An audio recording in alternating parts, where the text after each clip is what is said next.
Philippines में एक massive earthquake आया है और भारत को भी अलर्ट पे रखा गया है। आखिर ऐसा क्यों हो रहा होगा? फिलीपाइंस आप देख सकते हैं, ये एक आइलैंड आर्किपेलागो का देश, जिसके साउथ पार्ट में अगर आप देखें, जनरल सैंटोस के भी नीचे अगर आप देखें तो यहाँ पे एपी सेंटर बना है। ये मतलब यहाँ पर आया है भूकंप, जिससे लगभग पूरा एरिया थर्रा गया।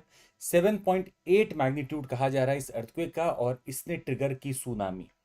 डिवास्टेशन की बात करें तो सर, आसपास के एरिया में डिवास्टेशन हुआ है, 15 लोग मर चुके हैं और काफी लोग घायल भी हो चुके हैं। सुनामी का भी ट्रिगर हो चुका है। 7.8 अर्थक्वेक ने सुनामी भी ट्रिगर कर दी है। सुनामी पहुंच भी चुकी थी, लगभग 1 मीटर की हाइट की सुनामी यहां पर आई है। अब मुद्दा यह है कि यार, फिलीपाइंस में ऐसा क्यों हुआ होगा? गौर से देखें अगर आप, तो ये आपका जो लास्ट में ये वाला पार्ट दिख रहा है ना, ये है फिलीपाइंस का पार्ट। अगर आप इसको गौर से देख पा रहे हैं तो please see this this is Philippines का जो आइलैंड की हम बात करें वो ये है। यहां पे ऐसा क्या हो रहा है, एक तरफ सुंडा प्लेट है और एक तरफ है फिलीपाइन सी प्लेट। इन दोनों के बीच में कन्वर्जेंस हो रहा है, और कन्वर्जेंस के कारण क्या होता है कि बाउंड्री पर सबडक्शन जो हो रहा होगा, वहां से मैग्मा बाहर निकलकर जमा हो रहा होगा, और धीरे धीरे यहां पर पूरा फिलीपाइंस का आर्किपेलागो बन जाता है। मतलब सुंडा प्लेट और फिलीपाइन प्लेट मिलकर बनाते हैं फिलीपाइंस के आइलैंड्स को। अब ये सबडक्शन लगातार हो रहा है। मतलब अगर आप इसकी ब्रॉड इमेज देखें तो हम आपको ये दिखाना चाहेंगे कि ये सिर्फ यहां नहीं है, पूरे पैसिफिक ओशन में अगर आप देखें तो जो पैसिफिक प्लेट है, इसके आसपास सारे के सारे जो प्लेट्स हैं वो पैसिफिक प्लेट को नीचे दबा रहे हैं। भले ही वो सुंडा प्लेट हो, फिलिपाइन प्लेट हो, भले ही वो आपका यूरेशियन प्लेट हो, नॉर्थ अमेरिकन प्लेट हो, या फिर आपका हो साउथ अमेरिकन प्लेट।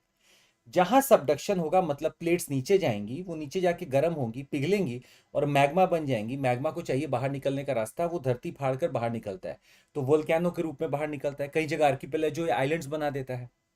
ये फिलीपाइंस का वो एरिया है जहां पर लगातार अर्थक्वेक आते रहते हैं। रीजन क्या है? यहाँ सबडक्शन हो रहा है, और जैसे एक चीज नीचे जाती है, खिसकती रहती है, एनर्जी रिलीज होती रहती है। यहाँ पर प्राय आप देखेंगे तो 3-4 मैग्नीट्यूड के तो अर्थक्वेक आते ही रहते हैं। 7.5-8 आने का मतलब होता है कि डिवास्टेशन होगा। अच्छा, अब जब सुनामी ट्रिगर होगी, अगर अर्थक्वेक के कारण धरती मूव की, सुनामी पानी अगर मूवमेंट किया, वर्टिकल मूवमेंट किया, तो पानी अपना मूव करेगा, और पानी मूव करके फिलीपाइंस में आ सकता है, आगे बढ़ सकता है, ऑस्ट्रेलिया की तरफ जा सकता है, या भारत की तरफ भी आ सकता है। फिलहाल भारत की अथॉरिटीज ने कहा है कि यहां अभी चिंता करने की जरूरत नहीं है। क्या बता सकते हैं कि ऐसा ही पैसिफिक रिंग ऑफ प्लेट में सबसे ज्यादा आते हैं अर्थक्वेक और वोल्केनिज्म, दूसरा सबसे ज्यादा अर्थक्वेक और वोल्केनिज्म आने का कौन सा जगह है? कमेंट करके बताइएगा।